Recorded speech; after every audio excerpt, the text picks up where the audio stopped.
हमसे बेहतर न्याय व्यवस्था दुनिया में किसी की नहीं थी। लेकिन आज भी भारत की अदालतों में अंग्रेजी में बहस होगी। अंग्रेज आए चले गए, लेकिन 90 से 125 करोड़ देशवासियों की जो अपनी जबान है उसमें सुप्रीम कोर्ट सुनवाई नहीं करता। इसलिए सुप्रीम कोर्ट के बाहर जो दलाल वकीलों का जमावड़ा है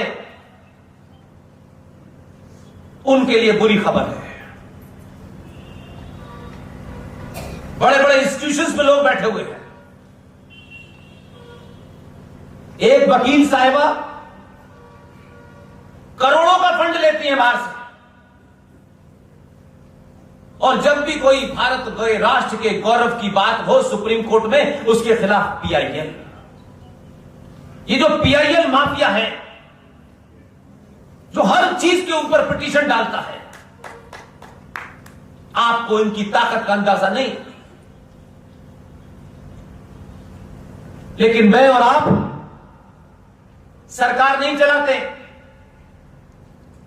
सरकार रोजमर्रा क्या फैसला लेगी ये हमको पता नहीं है, क्योंकि हम अपने पड़ोस में नहीं देखना चाहते कि मेरे पड़ोस में ये बांग्लादेशी मुसलमान और ये म्यांमार का मुसलमान कैसे आ गया, और हम प्रधानमंत्री से चाहते हैं वो सब देखें। हम अपने स्वार्थ के लिए उसका वोटर आईडी कार्ड बनाते हैं और एमएलए का चुनाव जीत जाते हैं।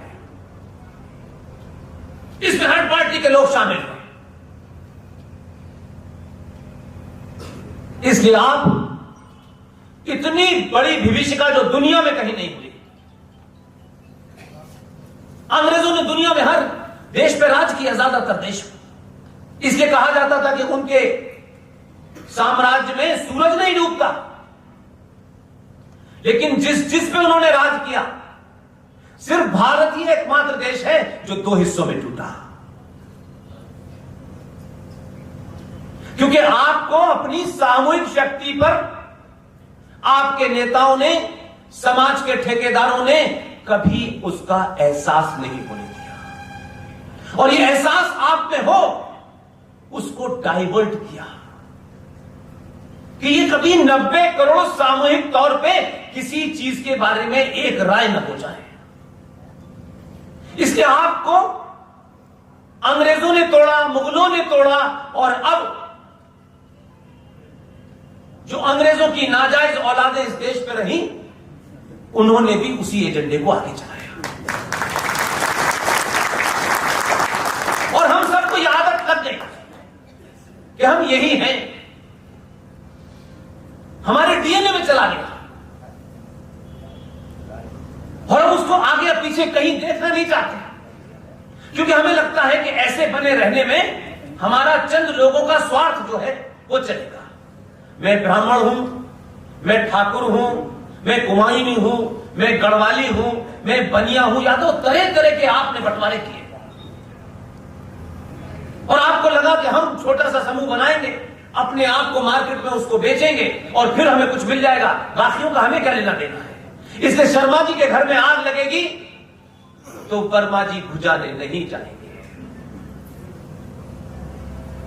जब उनके घर में आग लगेगी कहेंगे कोई साथ नहीं देगा।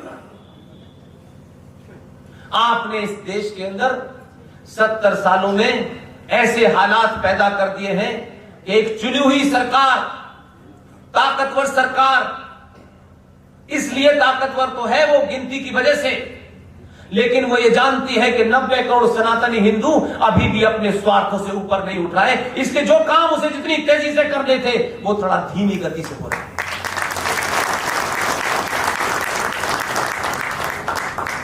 जो बातें समाज को करनी चाहिए थी, मुझे और आपको करनी चाहिए थी, हमने नहीं की। अच्छी नौकरी, अच्छा मकान, समाज में थोड़ा सा रुतबा, बस खत्म। कश्मीर से मार दिए गए तो भाग के कहीं चले गए, बंगाल से मार दिए गए तो कहीं भाग के चले गए, उत्तर प्रदेश के 23 जिलों से भगा दिए गए तो फिर कहीं चले गए। हम भाग रहे हैं, आज भी भाग रहे हैं। और अपने भागने के कारण को कहते हैं सरकार को कुछ करना चाहिए। भगवान भी कमजोर की मदद नहीं करता है।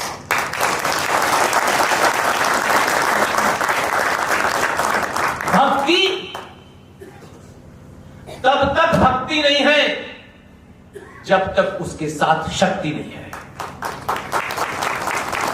इसलिए भक्ति करने से भगवान खुश हो जाते हैं, यह गलतफहमी है।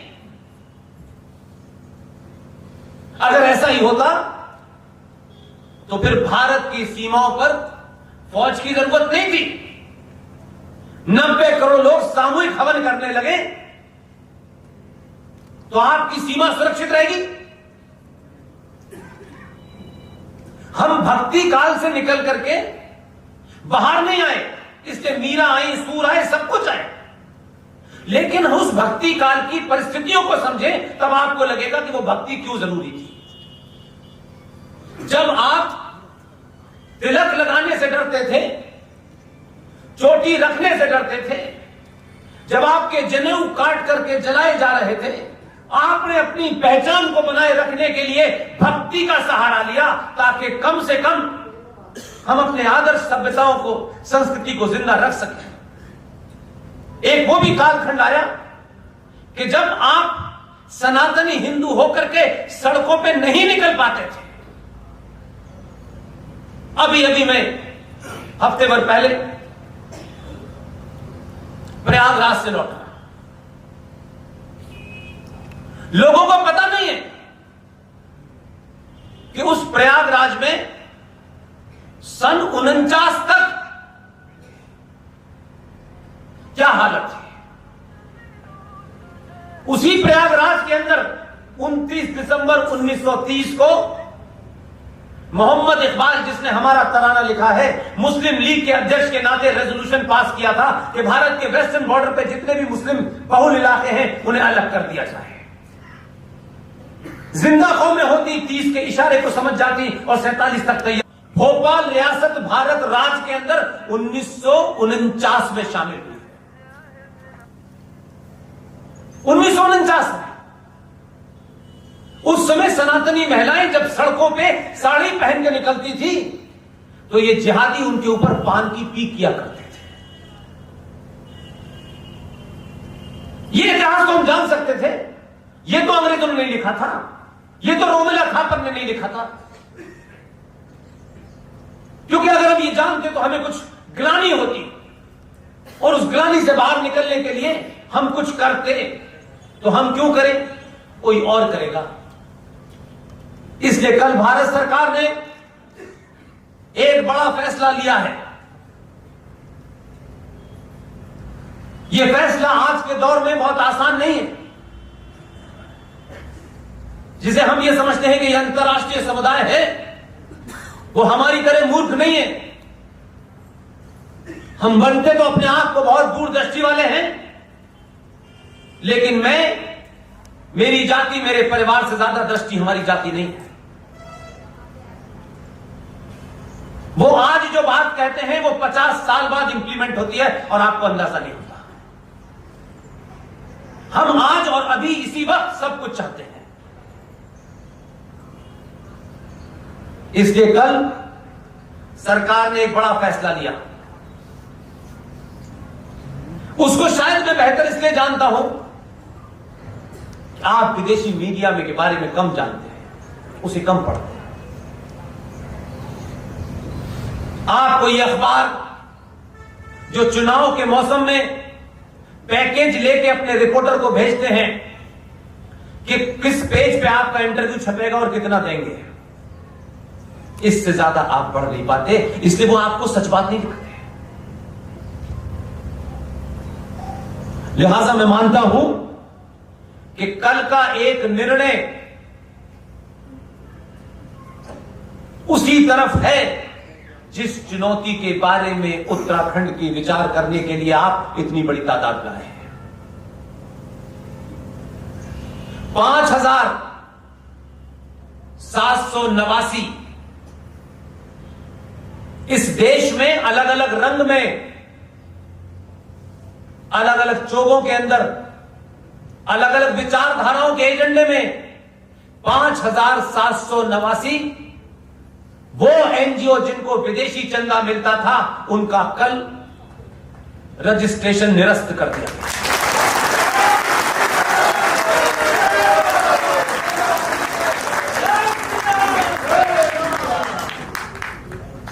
इसलिए वो ताकतें वो थी जो आपको मानवता सिखा रही हैं, ह्यूमन राइट के बारे में बता रही हैं। आज की युवा पीढ़ी को बताइए, ह्यूमन राइट का मतलब क्या है। सदियों का इतिहास है, सदियों का इतिहास उठा के देख लीजिएगा। आज की युवा पीढ़ी से कहना चाहता हूं, सच पढ़ना चाहते हो तो जो लोग उस दौर में थे, बहादुर थे, वो किस पार्टी में थे, किस विचारधारा में थे, ये महत्व नहीं है। बहुत कुछ सच लिख के गए हैं, अपनी आंखों देखा हाल लिख के गए हैं, लेकिन आपने कभी वो जानने की कोशिश नहीं की। जो हमसे आज कहते हैं मानवाधिकार, एमनेस्टी इंटरनेशनल बना रखी है, यूएनओ बना रखा है उन्होंने। जरा जाइए, आप लोगों में से हाथ उठाइएगा, ईमानदारी से बताइए कितने लोग गोवा गए हैं। आप गोवा गए, आपको वो क्यों नहीं दिखा जो मुझे दिखता है। ठीक है, गोवा के बारे में एक राय है कि जो अपने मोहल्ले में नहीं कर सकते वहां करेंगे। ठीक है, कोई बात नहीं, एंटरटेनमेंट होना चाहिए। लेकिन अगर आपका एजेंडा साफ हो तो आपको हर जगह वो चीज नजर आती है जहां से आप अपने इतिहास को कैरी कर सकते हैं। दुनिया को बड़े से बड़े मंच पे, छोटे से बड़े मंच पे खड़े होकर के चिल्ला के बेनकाब कर सकते हैं। यह करने की हिम्मत है, होनी चाहिए आप में। ये जब आग आपको यहां लगी होगी तो आपको गोवा में समुंदर नजर नहीं आएगा, आपको वो पोल नजर आएगा जिसका नाम है हरकत।